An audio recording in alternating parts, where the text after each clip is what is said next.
तुमच्या दोघांच्या भानगडीत, या 75 वर्षाच्या काँग्रेस आणि भाजप यांच्या दोघांच्या भानगडीत माझ्या समाजाचं वाटोळं केलं हो.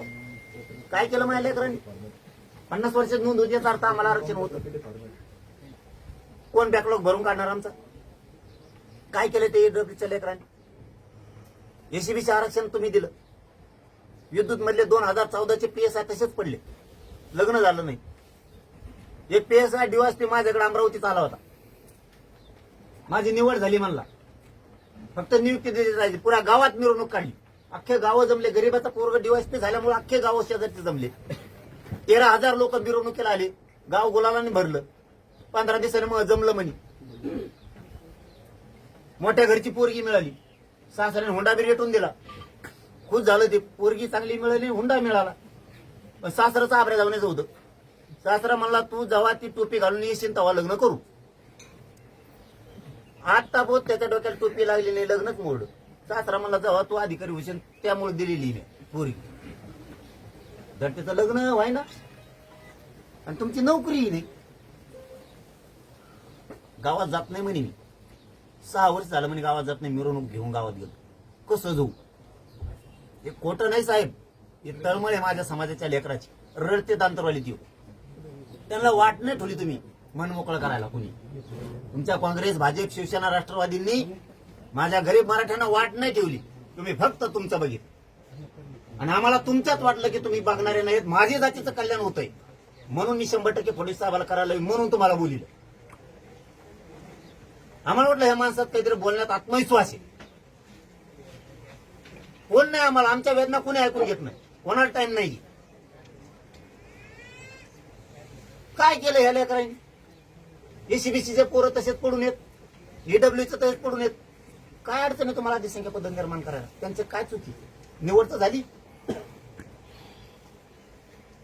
तो सगळ्यात परीक्षेत तुमचा उत्तीर्ण झालाय, तुम्हाला अडचणच काय भाऊ?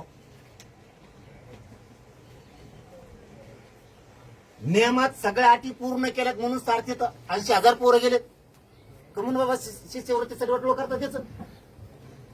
तुम्ही आधीच म्हणायला पाहिजे होतं आम्ही नाही, 1 रुपया देणार नाही. त्याच्या बापाने ते सारथी मार्फत टाकलं नसतं, त्याचा जेवढा दम आहे तेवढे पैसे भरले असते, फक्त सोडून दिला असता विषय. मुलीला मोठं शिक्षण केलं, कित्येक तरी शाळेत पोरींच्या फीसाठी तसंच लट केलं. कमून हसन मुश्रीफ साहेबाला फोन केला की तेवढं सुटत आहे, फक्त एकच. आमच्या इथं धनगर समाजाच्या बीडला सभापती आहेत पहिले, पण राजकारणात टेकन फेकन नसं लागलं तर कळून गेलेले. त्यांच्या पोरीचं एमबीबीएसला ऍडमिशन आहे, पैसेच नाहीत भरायला. 20-20 लाख रुपये लागते तिथं. 80 लाख रुपये पुरं होस तर लागते 1 कोटी रुपये. कुठे म्हणलं मुलीला मोफत शिक्षण केलं, ते माझ्याकडे आले. मुश्रीफ साहेबांनी सांगितलं तेव्हा त्यांचे पैसे भरलेले माघारी दिले. कमून कमून तुम्ही आमच्या नरडीचं गोट घेताय उगाच उगाच. दिलं ते द्या, हेच म्हणणं आहे आमचं. एक्स्ट्रा देऊ नका. नाही लोकांना आशा लागली, आता लोकांना आशा लागली, हे आम्ही देणार. लोक वाट बघत आहेत, आणि नाही दिलं की असंतोष, ती खतखत निर्माण होती. बोलत नाही साहेब कोणी तुम्हाला. उदाहरण म्हणून सांगतो तुम्हाला, तुमचं जर एखादं 10 एकर जमीन असेल, तुमच्याबद्दल नाही, एक उदाहरण म्हणून राज्यासाठी सांगतोय. 10 एकर जर जमीन असेल ना, आणि त्याच्या आजूबाजूला जर तुम्ही 100-200 एकर जमीन घेतली, तुम्ही सगळ्या दुनियाला सांगताय ही आपली जमीन सगळी. पण तुमच्या डोक्यात हे नाहीये, तुमच्या डोक्यात हे नाहीये की त्यांनी मनाने नाही तुम्हाला दिली, मजबुरीनं बी नाही दिली, तुम्ही दादागिरी नाही घेतली. किंवा असंतोष खतखत त्याच्या मनात आहे, पण तुम्ही दादा आहे, त्याचं काहीच चाला ना म्हणून तो काही बोला ना, पण खतखत आहे. याने आपली बळच घेतली. जमीन कशी द्यावा, मला आडी अडचण आहे, मला गरज आहे, माझी जमीन तुम्ही घ्या शेजारची, त्याच्यात खुशी असते. ही खतखत राज्यात खूप मोठी व्हायला लागली. तुम्ही द्यायचं म्हणू नका, नाही तर एखाद्याला द्यायचं म्हणू नका. तुम्ही जर सारखी दिली योजना दिल्या ना, बंद नका करू, आता द्या, आता राहू द्या. समाजाची खतखत येणार नाही, वाढू नका, पण आहेत त्या बंद नका करू. ईडब्ल्यूएस दिलं, त्यातून निवडी झाल्यात ना, तेवढे पोरं घ्या.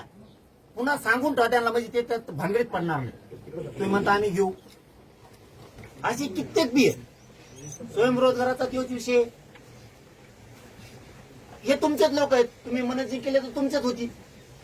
28,000 लोक आहेत, ते थोडे नाही. समांतर आरक्षणावाले तेच आहेत, त्यांचे तसे लटकून ठेवलेत. ते सांगली साताऱ्याचे पोरं घाल ते दिडे नुसते. ते पण पोलीस भरतीतलेच आहेत, समांतर आरक्षणवाले, ते तुम्हीच केलंय. आम्ही काय करावं, काय चुकीचं करतोय? तुम्ही आम्हाला दोष सांगा, तुम्ही मराठ्यासाठी भांडू नको, आम्हाला पक्षातूनच बोलायचं. नाही भांडत नाही भांडत भाऊ. लाड भाऊ, मी तळतळीनं बोललो, मी एवढं तळतळीनं बोलत नाही, मी डायरेक्ट अंगावर जायची क्षमता ठेवतो. मी तुमची भावना समजली. लय वाटलं झालं समाजातल्या लेकरात. माझ्या समाजाच्या लेकराने काही केलं नाही राव तुमचं. एका काय नाही केलं. तुमचं ऐकून मी भावना व्यवस्था मला एक सांगा. मी भावना विवेश करायला लाड भाऊ तुम्हाला बोलवलं नाही, मी इतकं बोलतच नाही कोणाला. दादा माझं एक मिनिट ऐका. मी तुमचा भाऊ म्हणून इथे आलो, मी तुम्हाला भाऊ म्हणून शब्द देतो. जसं तुम्हाला मंत्री, मी काय मंत्री नाही, पण माझ्या कॅपॅसिटीमध्ये ज्या ज्या वेळेला तुम्ही मला फोन कराल त्या त्या वेळेला ते काम करायचा प्रयत्न मी करेन. तुमच्या ज्या भावना मला 8-9 गोष्टी तुम्ही मला सांगितल्या, माझी लोक रेकॉर्डिंग करतायत आणि माझी मेमरी तेवढी शार्प आहे. हैदराबाद गॅझेटपासून, आंदोलनांच्या नोकऱ्यांपासून, आंदोलनांच्या केसेसपासून, Aundh gazette, Satara gazette, Bombay gazette आणि अनेक गोष्टी तुम्ही सांगितल्या. EWSच्या पोरांचा विषय सांगितला. या विषयावरती निश्चितपणे मी पुन्हा तुमच्याकडे येतो आणि 100% तुम्ही जे बोलता, आज मी तुम्हाला पहिल्यांदा ऐका ना, मी तुम्हाला पहिल्यांदा वैयक्तिक ऐकलं आणि तुमची तळमळ पाहिली. मला एकच सांगायचं, माझ्या समाजाने तुमचं काय केलं, तुमचं माझं काय असेल मला फासावर द्या. मी पण तुमच्या समाजाचा आहे ना दादा, मी पण म्हणून तुम्हाला बोलिलं. तुमचा एक शब्द अंतरावलीत घेऊन आलाय तुम्हाला, एक शब्द. मी पण मराठा आहे आणि माझ्या समाजाचं कल्याण होणार असलं ना तर 100% मुख्यमंत्री साहेब कल्याण करतील, म्हणून मी तुम्हाला बोलवलं. मी सांगतो, माझ्या फक्त मला काय तुम्हाला शिक्षा द्यायची असेल तर द्या, माझ्या समाजाच्या लेकराला शिक्षा देऊ नका तुम्ही. कारण ह्या समाजाने सगळ्या दुनियेसाठी केलं, सगळ्या दुनियेसाठी केलं, जगाच्या पाठीवर लढले. बायकोचे बांगड्या फोडणारी जात ही मराठी. घरी कुंकूपासून लढायला गेली. त्या समाजावर संकट नका उभा करू.